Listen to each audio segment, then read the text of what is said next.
Hra se skládá ze 3 fází. Objevování lesa, při kterém vylepšujete svou postavu, uvěznění v chajdě, kde je vaším cílem zlou stařenku přelstít a přežít test vykrmenosti, a na závěr únik, při kterém musíte zastihnout povoz, jenž vás dopraví do města. Pokud vás přežije více, hráč s největším počtem koláčů, což jsou zároveň i vítězné body, je největší hrdina. Pohyb hráče se skládá ze společného hodu kostkami, kterými hodí první hráč. Prvním hráčem je ten z vás, kdo byl naposled v lese a vrátil se. Následně se každý hráč ve svém tahu kostky rozdělí dle svého a vydá se do lesa, kde objeví mapový díl. Na mapových dílech se nachází tunely. Po vstupu na pole s tunelem se smíte přemístit na krajní políčko vedlejšího mapového dílu. Vstoupíte-li na pole se symbolem nástrahy, odkryjte kartu nástrah daného řádku mapových dílů a porovnejte své síly. Pro výhru je potřeba mít více bodů útoku, než je vyobrazeno na kartě. V případě remízy se vždy jedná o vaši prohru. Pokud vyhrajete, odstraňte kartu nástrahy a vemte si odměnu vyobrazenou ve spodní části karty nástrahy.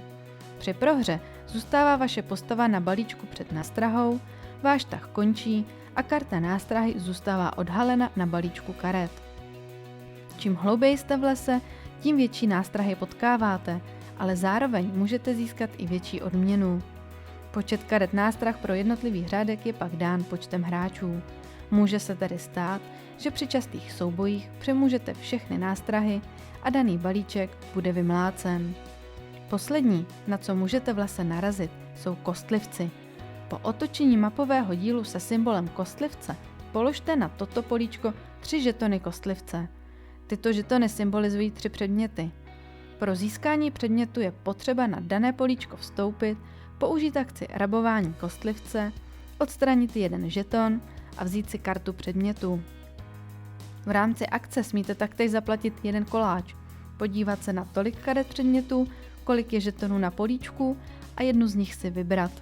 Ostatní vraťte na vrch balíčku předmětů. Karty předmětů si vykládáte ke své postavě. Jedná se o dodatečný bonus k síle vaší postavy a smíte vyložit maximálně 2 předměty, protože i vaše postava má jen 2 ruce. Karty předmětů jsou dvojího typu, žluté na žluté překážky, červené na červené bestie. Případně univerzální, které platí pro obě varianty. Karty předmětů můžete mít také v ruce. Aby se však počítali do boje, je nutné je mít již před bojem vyložené na stole. Jejich hodnota se pak přičte k hodnotě kostek a následný součet vám pomůže nástrahu překonat. Nezapomeňte, že tyto karty můžete také sčítat. Každá karta předmětů má svou životnost, respektive limit použití. Po jejím zahrání kartu otočte na aktuální stav zbývajících použití. V případě, že už žádné další není, kartu odhoďte. V kartách předmětů se nachází i karty štítů. Štíty vás ochrání před událostmi a zároveň vám dovolí projít kolem nástrah bez postihů. Tyto nástrahy však zůstávají na vrchu balíčků. V neposlední řadě můžete své předměty směnit za koláče, anebo je zahodit, ovšem bez nároku na koláč. Mimo karet vyložených na stole pak smí hráč mít v ruce až 3 karty. Každý hráč má svou desku postavy, na které se nachází stupnice karmy, přehled akcí a koláčů, ranec k vylepšování postavy a její schopnost. První akcí, kterou můžete zahrát, je stát se prvním hráčem. Pokud někdo uplatnil tuto akci před vámi v aktuálním kole, pro získání karty prvního hráče je nyní již potřeba zaplatit koláč. Dále smíte použít 1 nebo 2 koláče kdykoliv během vašeho tahu. Jahodový vám přidá 3 body do boje, makový vám dovolí prohodit poslední odhalenou kartu z následující z daného balíčku, borůvkový vás zrychlí o 3 kroky a pomocí tvarohového můžete přehodit jednu jakoukoliv bílou kostku na začátku či konci svého tahu. Další akcí je rabování kostlivce. Jak již bylo zmíněno, při vstupu na políčko s kostlivcem odstraňte 1 žeton a získáte kartu předmětu. Nebo zaplaťte koláč a smíte si prohlédnout tolik karet předmětů, kolik je žetonů a jednu si vzít. Zbytek vraťte na vrch balíčků. Před poslední akcí smíte přeměnit své karty předmětů na náhodný koláč. Na většině karet předmětů se v levém spodním rohu nachází počet koláčů, které lze za danou kartu změnit. Následně kartu odhoďte. Poslední akcí získáte dodatečnou schopnost nabídky karet schopností, nebo můžete směnit jeden váš koláč za nový náhodný ze společné zásoby. Abyste kartu schopnosti získali, potřebujete mít ve svém ranci složený obrazec koláčů, který je znázorněn na kartě schopností. Následně při každém dalším aktivování této akce získáte bonus této karty a zároveň se vaše karma posune na stupnici o jedno pole podle daného symbolu.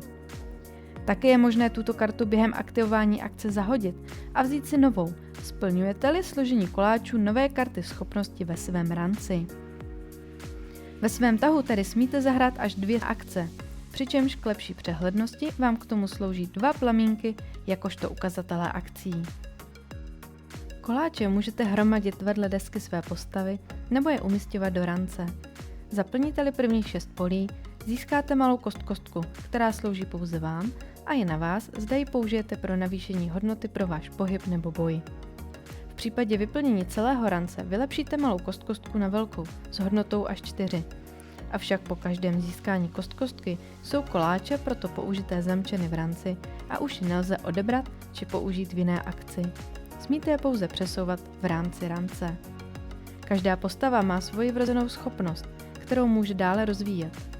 Stačí vyplnit řádek koláče pro to určený. Tato schopnost nevyžaduje pro aktivaci plamínek, ale lze ji využít jednou za váš tah. Dle svého rozhodování ve hře ovlivňujete svou karmu, znázorněnou v levé části desky. Jak si vedete, ukazuje poslední 3. plamínek a vaše pozice začíná přímo uprostřed.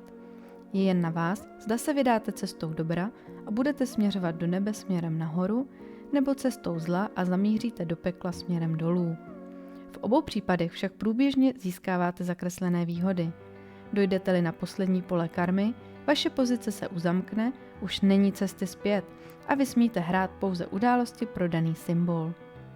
Tato uzamčená pozice vám generuje jeden náhodný koláč pokaždé, když vyhodnotíte událost daným symbolem, použijete-li schopnost daným symbolem, nebo pokud tento symbol padne na kostkách. S uzamknutím své pozice také získáváte 3. dostupnou akci pro svůj tah, pro který použijete právě plamínek z vaší karmy. Na stupnici karmy pak postupujete při každém zahrání karty se symbolem dobra nebo zla, přičemž se tyto symboly nachází buď na kartách schopností nebo kartách událostí. Jednu kartu události získáte vždy po ukončení svého tahu. Jedná-li se již o 4. kartu ve vaší ruce, ve vašem dalším kole musíte jednu kartu zahrát, abyste na konci svého následujícího tahu nadále splňovali limit 3 karet v ruce. Libovolný počet těchto karet smíte zahrát a vyhodnotit kdykoliv během vašeho tahu a nejsou součástí akcí postavy. Nemůžete je však zahodit, karta vždy musí být vyhodnocena, i když efekt nelze uplatnit. Kartu události zahrajete tak, že ji vyložíte na stůl a vyberete variantu, kterou vyhodnotíte, přičemž většina efektů ovlivňuje vaši karmu. Efekty, které jsou určeny pro majitele karty, se vyhodnotí ihned. Pokud kartu zahrajete na svého spoluhráče, její efekt se projeví v jeho následujícím tahu. Tyto efekty platí pouze vždy po dobu tahu daného hráče. Události mohou ovlivňovat i kostky. Tyto karty ovšem můžete zahrát před nebo po ukončení pohybu.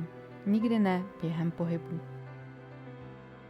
Startovní pole slouží jako počítadlo kol, kde ukazatel aktuálního kola je povoz.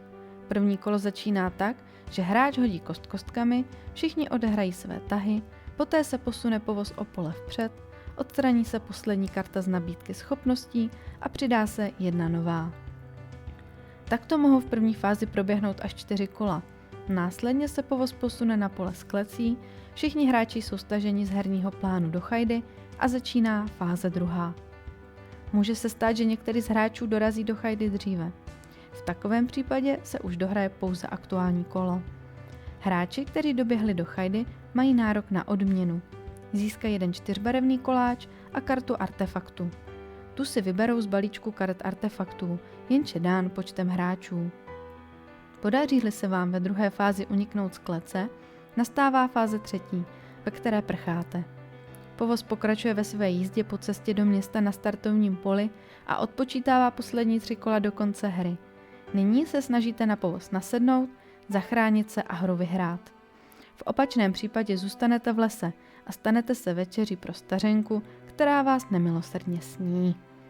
V rámci fází se může stát, že v první části padne na kostkostce symbol anděla. Stane-li se tak, každý hráč obdrží jeden náhodný koláč. Stejně tak padne-li ve třetí fázi hry symbol ďábla, je na herní plán umístěna nová nástraha v podobě stromu. Na startovním plánu se také nachází město. To je rozdělené na dvě části pro snazší orientaci v rozdělení kostkostek na pohyb a útok v tahu hráče. Zpět ale do chajdy. Po první fázi hry jste lapeni do klece stařenky, kde vás čeká test vykrmenosti. Připravte si figurku toho hráče, jenž doběhl do chajdy jako první, případně byl nejblíže chajdě. Zároveň tento hráč obdrží kartu prvního hráče. Následně umístěte jeho figurku na pole v kleci. Toto pole je určeno součtem všech klecí, na které hráče dosáhli na deskách postavy v oblasti rance a karmy. A test vykrmenosti může začít. Ze všeho nejdříve první hráč hodí všemi kostkostkami, případně si hráči hodí svými doposud získanými kostkostkami. Bílé kostkostky reprezentují hodnotu pro každého hráče, černá kostkostka reprezentuje hodnotu chajdy. K této černé kostkostce se přiloží jedna karta stařenky lícem dolů tak, aby ji nikdo neviděl. Nyní je celková síla stařenky součet černé kostkostky a její karty. Každý hráč se rozhodne, zda je s hodnotou na hozených kostkostkách spokojen. V okamžiku, kdy tomu tak je odhalena karta stařenky. V případě, že má stařenka větší hodnotu než hráč s nejmenší hodnotou, je tento hráč sněden. Pokud mají hráči hodnotu vyšší, testem prošli. Před odhalením karty stařenky, než se všichni hráči rozhodnou, zda jsou spokojeni, mohou svoji hodnotu přesvědčování vylepšit tím, že vsadí své koláče k hodnotě svých kostkostek. Mohou vsadit i karty, které vlastní.